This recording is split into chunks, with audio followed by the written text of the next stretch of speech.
I will hand over to Lieutenant General Musikidi to take us through the statement.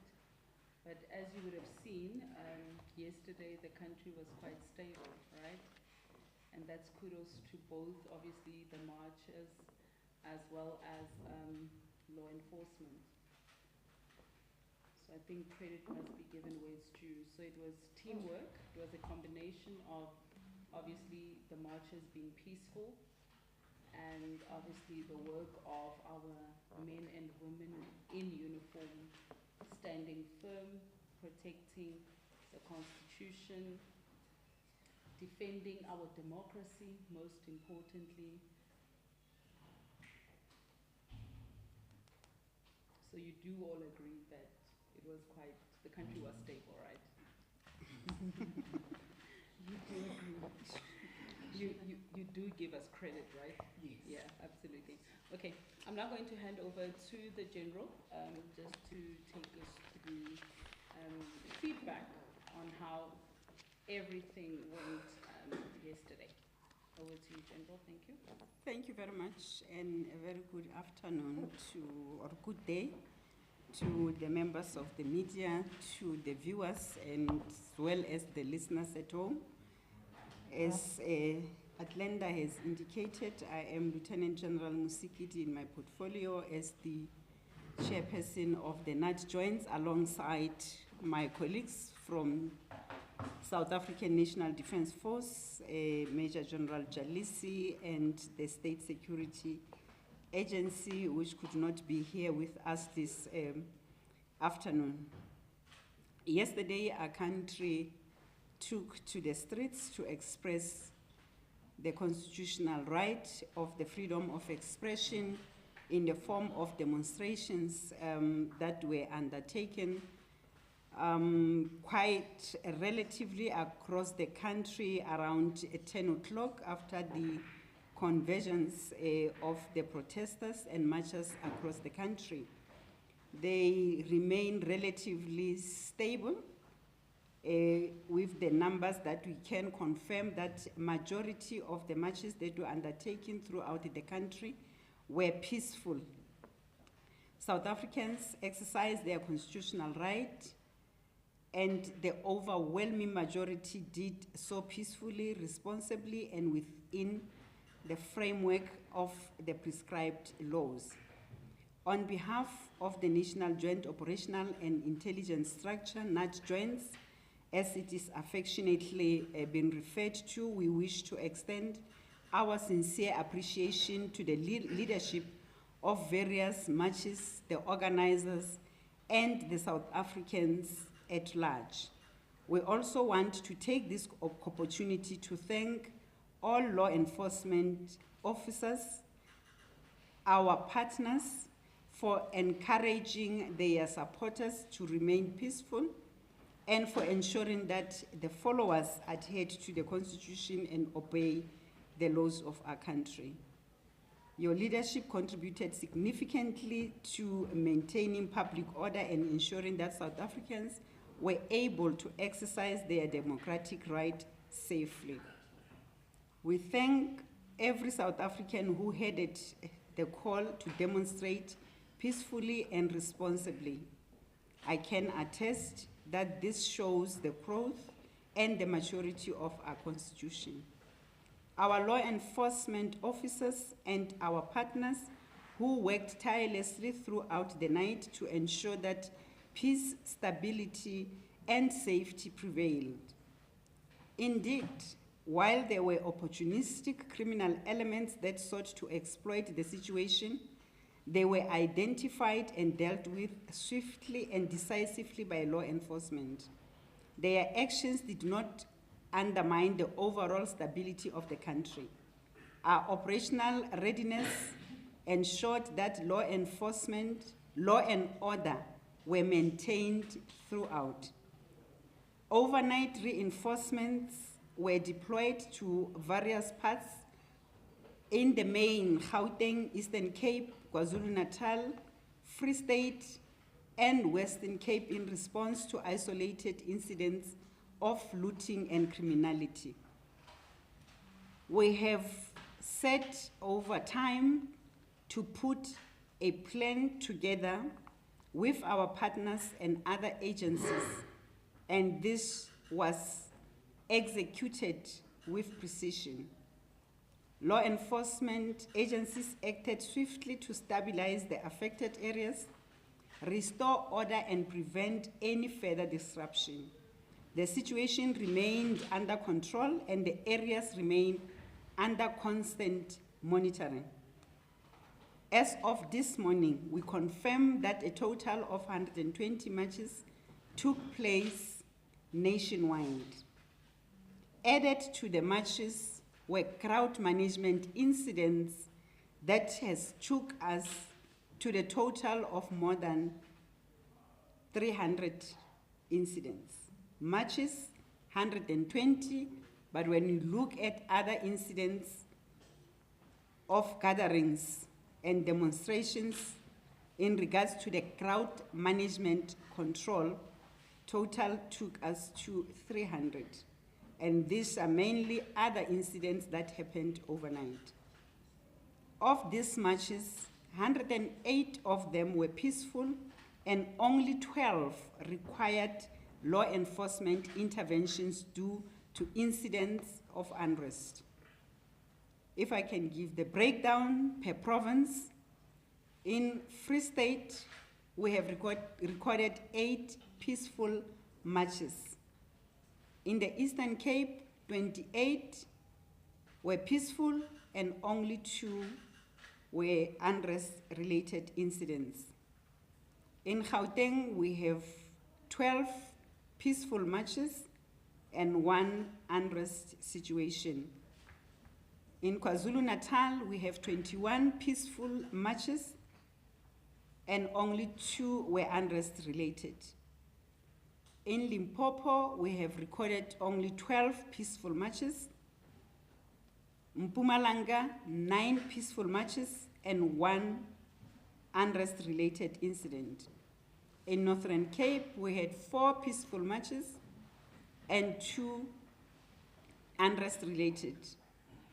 Northwest, 8 peaceful marches, and Western Cape, we had 6 peaceful marches and 4 unrest-related incidents. Ladies and gentlemen, members of the media and colleagues, this is a clear demonstration that the overwhelming majority of South Africans chose peace over disorder. While the vast majority of demonstrations remained peaceful, there were individuals who sought to exploit yesterday's events to commit criminal acts. Unfortunately for them, they were promised that the law will take its course. They are quickly discovered the law enforcement was on their heels and ready to act proportionally and decisively.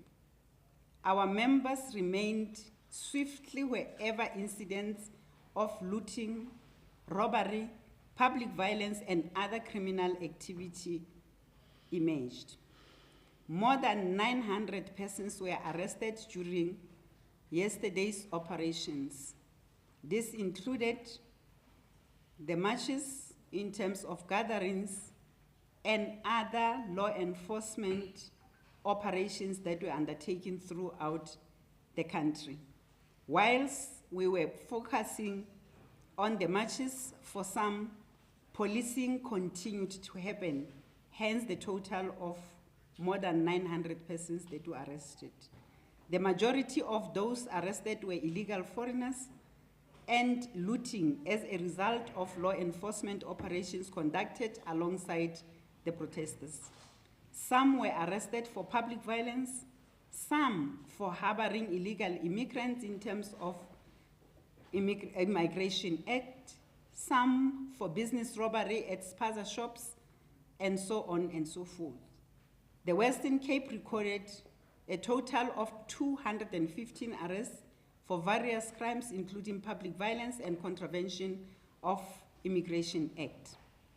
The Eastern Cape came second with 208 arrests for various crimes, including public violence and Contravention of Immigration Act, public violence, incitement to commit violence, and looting. KwaZulu-Natal, 153, various crimes including looting, public violence, Contravention of Immigration Act. In the Free State, 132 persons were arrested for various crimes including public violence and Contravention of Immigration Act, looting, and business robbery. Northwest Province recorded a total of 83 arrests for various crimes including looting, public violence, and Contravention of Immigration Act. Gauteng, more than 82 were arrested for various crimes, looting, public violence, attempted murder, discharging of a firearm in the municipal area, and Contravention of Immigration Act. In Northern Cape, 51 persons were arrested for various crimes including looting, public violence, and Contravention of Immigration Act. Limpopo recorded 26 persons arrested for various crimes, and Mpumalanga recorded a total of 7 arrests for public violence and related charges. These arrests demonstrate that our law enforcement agencies were not merely present, they were proactive, disciplined, effective, and firm. Those who sought to exploit yesterday's demonstration for criminal gain were identified, pursued, and brought before the law. On behalf of the NATJOINTS, we wish to express our deepest appreciation to every law enforcement officer and all our partners who discharged and executed their duties with diligence. Thank you for your professionalism, discipline, and unwavering commitment to protect South Africa, its people, and all who live in it. We want to also take this opportunity to thank you, members of the media, for ensuring that you portray and display what is happening in the country. To all our officials and officers, you stood firm under challenging circumstances. You enforced the law without fear, favor, or prejudice. You ensured that constitutional rights were protected while criminality was dealt with decisively. Your dedication has once again demonstrated the strength of coordinated law enforcement execution. We also wish to thank every member of NATJOINTS, all the departments, government departments, community policing forums that participated in these integrated operations. While the operations are still underway, the people of South Africa, thank you for your cooperation. Yesterday's events have shown that we can uphold our democracy while maintaining peace, stability, and respect for the rule of law. Our operations continue to remain active. Law enforcement will continue to monitor developments through the days ahead. We remain vigilant, we remain prepared, and we continue to act decisively against anyone who threatens the safety, security, and the stability of our country. We also intensify our operations to ensure that all people who are in the country are in possession of valid documents and are in compliance with the laws of the Republic.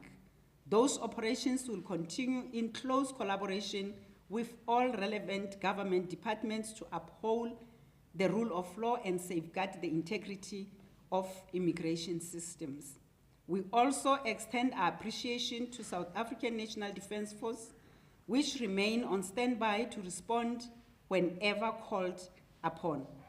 Yesterday, South African National Defence Force, through Operation Prosper, which is the operations that are ongoing in 5 of our 9 provinces, were also deployed to Hillbrow in support of the law enforcement operations, reinforcing the authority of the state and contributing to the maintenance of peace, stability, and public order. We extend our sincere appreciation to all key stakeholders who have worked alongside law enforcement throughout these operations. We thank our colleagues across government departments, the Metro Police Departments, private security companies, business against crime, community policing forums, community patrollers, and all other partners who stood united in safeguarding our communities. We also want to take this opportunity as NATJOINTS to thank the leadership of the JCPS cluster and other supporting clusters for ensuring and giving space for operatives to execute what they know best. Your cooperation, vigilance, and commitment have been instrumental in maintaining law and order, protecting lives and property, ensuring that the authority of the state is upheld. In conclusion, we extend our deepest condolences to the family, friends, and colleagues of the bus driver who tragically lost his life in a road accident in Limpopo while transporting Malawian nationals that were being repatriated from Durban.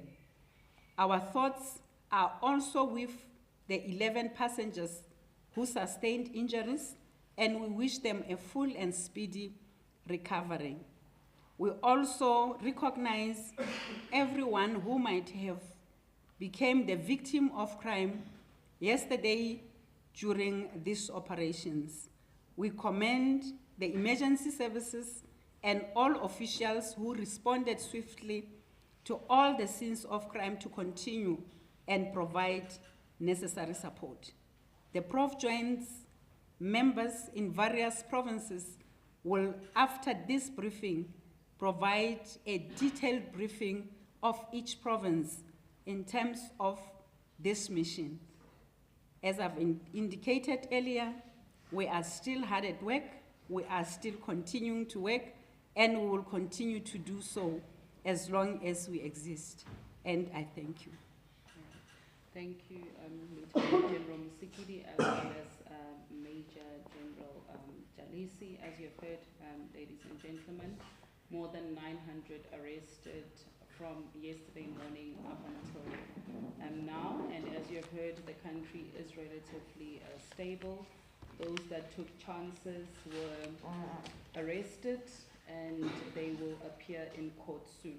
I'm now going to take 2 rounds at the most, because we do have a NATJOINTS meeting at around 1 o'clock, and we are all aware that Gauteng will also be providing feedback to members of the media that would include their breakdown of arrests and hotspots. Okay, ladies first. Okay. Hi, I'm Naledi Mashishi from Daily Maverick. So the organizers of March and March, specifically Jacinta, have vowed that they will continue to protest every Thursday for the next 6 months until pretty much every illegal migrant is gone. So has SAPS developed a strategy around that? Will SAPS continue to work with private security companies around those demonstrations? And I also, the second question is, I don't know if this is the correct briefing, but I'm going to ask it anyway. There's a lot of speculation on social media about the Hillbrow shooting and the identities of those who participated in it.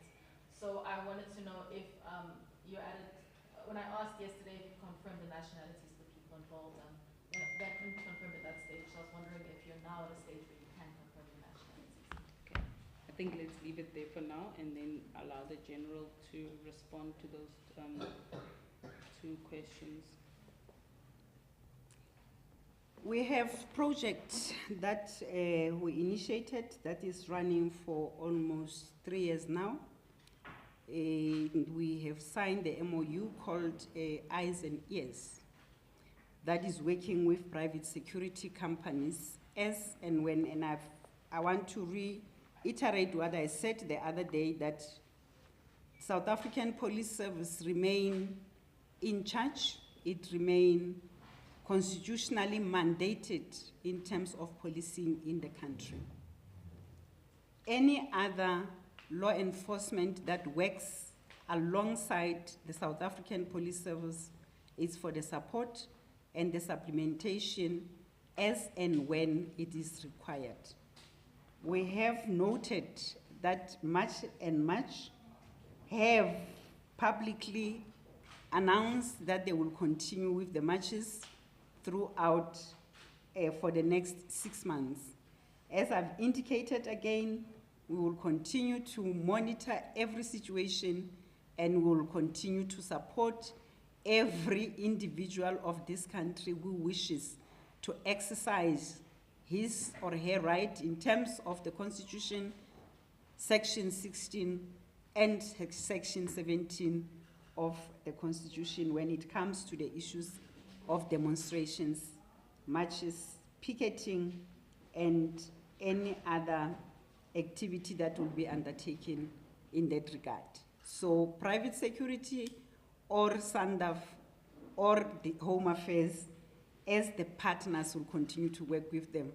And I'm not sure why are we singling out the private security company in this case, because we did not work only with a private security company yesterday.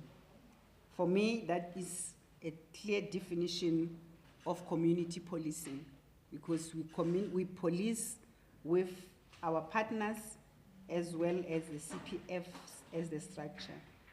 I can confirm that there was an incident in Gauteng where 2 victims became the victim of attempted murder where the firearm was discharged, and there were arrests subsequent to this incident. And the incident happened during the day around 14:10 or so. So yes, we do have and confirm. Hence, I have also wished the speedy recovery for those who became the victim of any other incident other than the 2 victims in the Hillbrow March. All right, colleagues. I think on that point, you'll recall that Gauteng is briefing at 1 o'clock. So the Provincial Commissioner as well as the Premier, they will provide further details on those particular incidents. I think there was a number of shootings and lootings, so they will provide a breakdown. So we were just providing a high-level feedback report to the nation. Do we have other questions? Okay, the young one first. Okay. The general did not disclose the nationalities of the arrested accused.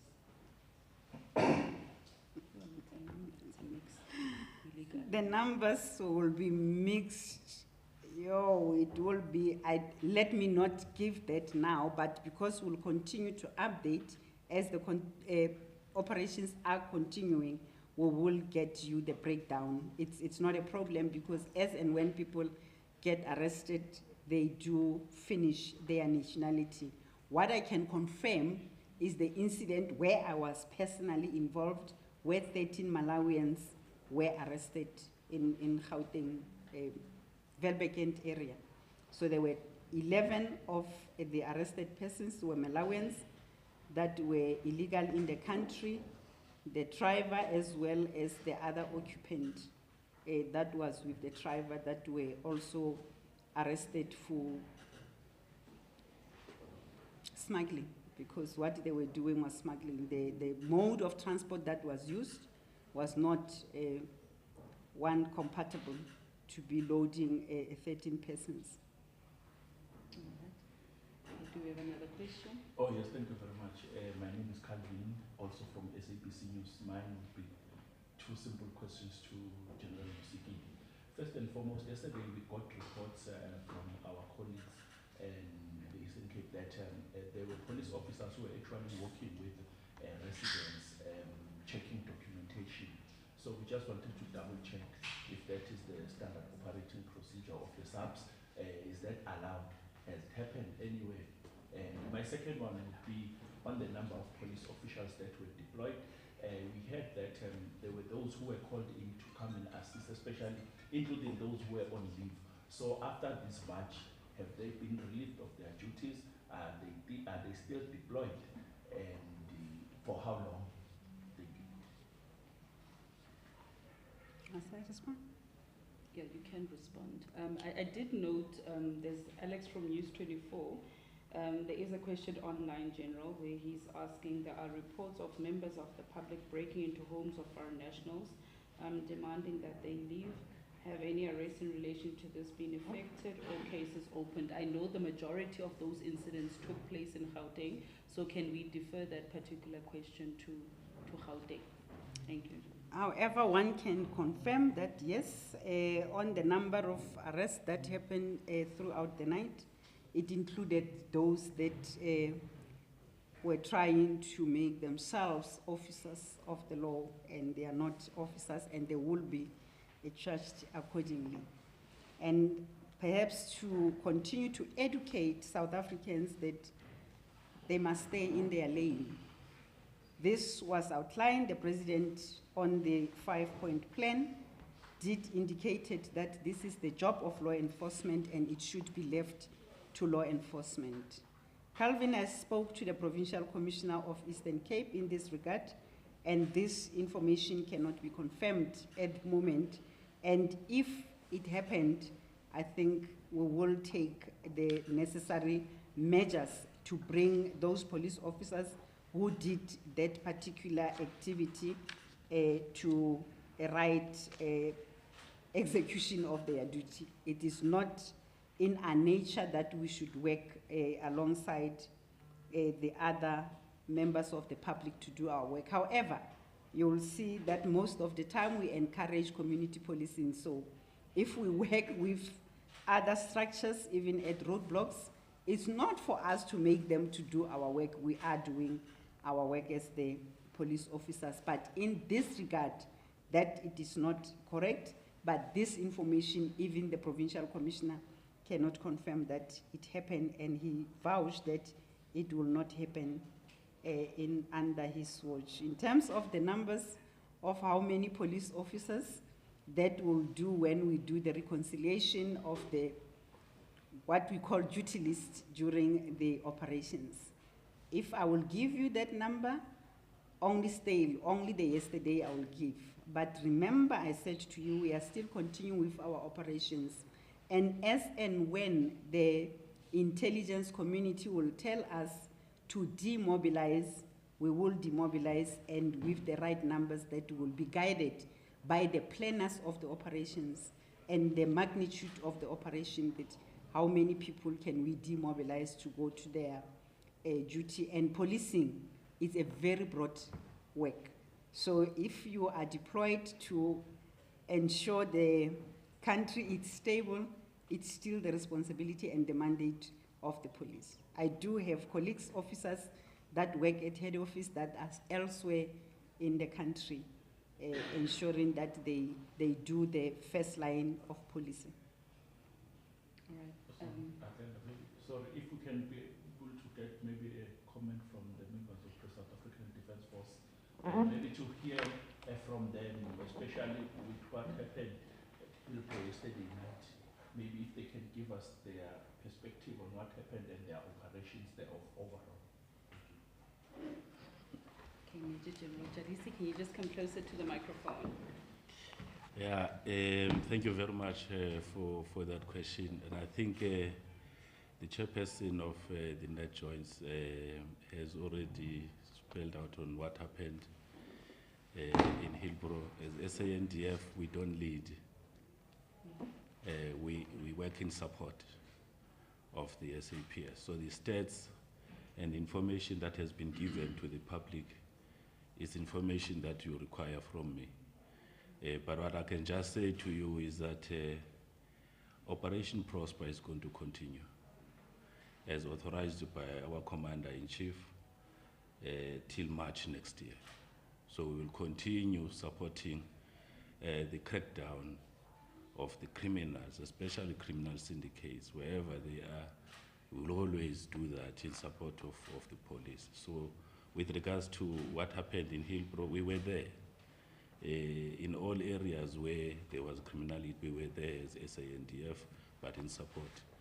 of the SAPS, and we are going to continue doing that. Thank you. All right. Thank you, Major General Joseph Dzanibe. Do we have any other questions, colleagues? Last one. Sorry, this is my last question. We got a photo, we got a photo of of a sign at a police station saying that anyone who wants to report a crime needs to show valid documentation, like an ID or whatever. Is that the policy? Is that police policy?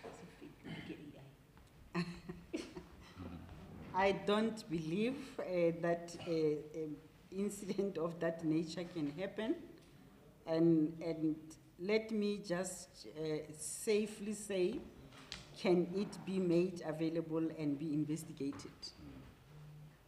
The authority will, you know, these days we are having AI. I have received a photo that was showing or having a narrative that it is in the Eastern Cape where foreign nationals were converging to push back. And we went to the length and breadth of Eastern Cape, and the building of that nature was not existing in South Africa. So photos can be photoshopped, and that particular one have not came to the attention of the authority, but I'm not saying it did not happen. I'm saying, can it be investigated, because we were never informed of such.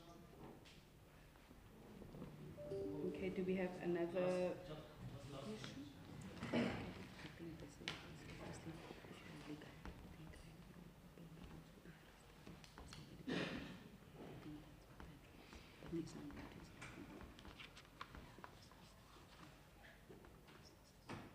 Yeah, proceed. Thank you so much, Mfanelo from Thembisa Online. I think there's a bit of confusion, officers, in terms of is there a fine for people harboring foreign nationals? Because I saw there was a post which was fake. I know that you also released a statement.